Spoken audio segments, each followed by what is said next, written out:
Assalamualaikum warahmatullahi wabarakatuh. Perkenalkan, saya Cynthia Ramayuni dari Prodi S1 Kebidanan. Sebelum kita masuk ke proses-proses siklus asam sitrat ini, kita harus tahu dulu nih, apa itu siklus asam sitrat tersebut. Jadi, siklus asam sitrat merupakan tahap ketiga dalam proses respirasi aerob. Siklus asam sitrat juga disebut dengan siklus Krebs. Kemudian, apa sih alasannya disebut dengan siklus Krebs? Alasan mengapa siklus ini disebut juga dengan siklus Krebs karena sebagai penghargaan kepada Hans Krebs, yaitu ilmuwan dari Jerman yang menemukan siklus ini. Lalu, di mana sih terjadinya siklus Krebs ini? Nah, ternyata siklus Krebs atau siklus asam sitrat terjadi di matriks mitokondria. Nah, setelah mengetahui dari siklus Krebs ini, kemudian kita lanjut ke proses-proses siklus Krebs atau siklus asam sitrat. Tahap pertama yaitu asetil koenzim A. Asetil koenzim A memiliki 2 atom karbon, hasil dari dekarboksilasi oksidatif sebelumnya. Kemudian, dia akan mengalami kondensasi bersama dengan senyawa oksaloasetat yang memiliki 4 atom karbon, sehingga keduanya membentuk ikatan menjadi senyawa berkarbon 6, yang dikenal dengan sitrat atau asam sitrat.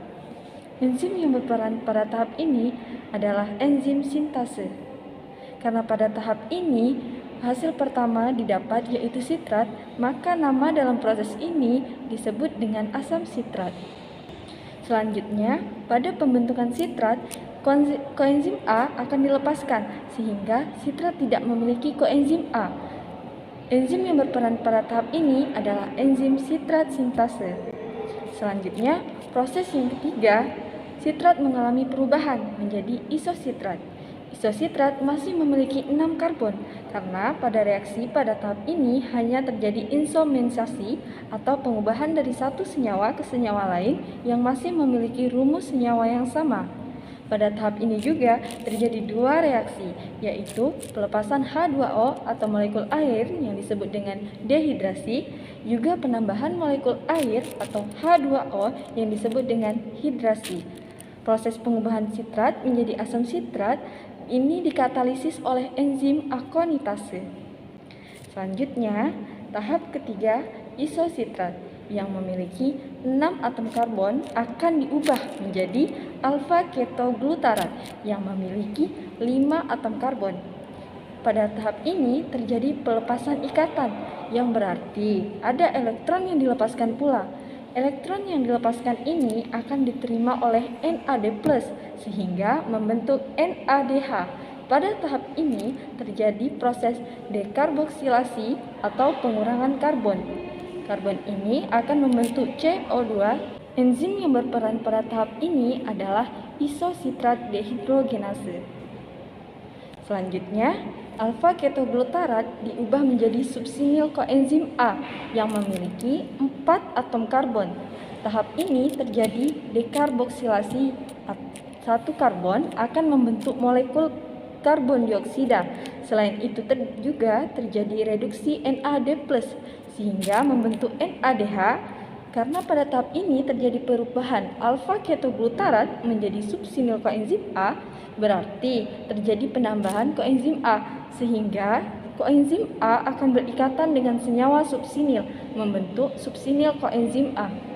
Enzim yang berperan pada tahap ini yaitu alfa ketoglutarat dehidrogenase.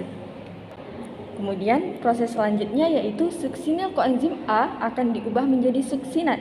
Pada tahap ini tidak terjadi pengurangan karbon, namun terjadi beberapa reaksi. Yang pertama, fosfat anorganik atau P1 sebagai pemutus enzim A, artinya koenzim A dilepaskan dan fosfat inorganik akan berikatan dengan GDP, membentuk GTP.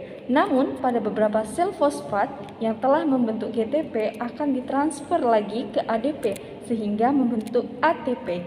GTP dan ATP ini memiliki nilai yang setara. Enzim yang berperan pada tahap ini adalah suksinil koenzim A sintase. Kemudian kita lanjut ke tahap berikutnya, yaitu suksinat akan diubah menjadi fumarat.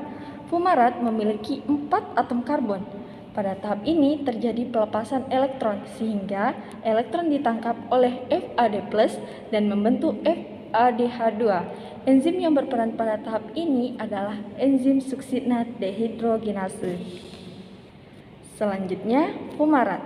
Fumarat akan diubah menjadi malat. Pada tahap ini terjadi penambahan air atau H2O yang prosesnya dikenal dengan hidrasi. Enzim yang berperan pada tahap ini adalah fumarase.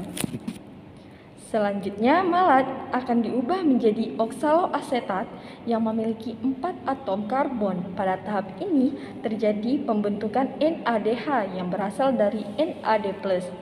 Enzim yang berperan pada tahap ini yaitu malat dehidrogenase. Dengan demikian, dalam satu siklus menghasilkan 3 NADH dan 1 FADH2 kali dan 1 ATP. Karena pada dekarboksilasi oksidatif menghasilkan 2 asetil koenzim A, berarti pada siklus Krebs ini menghasilkan 6 NADH, 2 FADH2 kali, dan 2 ATP. Nah, itulah materi tentang siklus Krebs. I know is not in her. She's a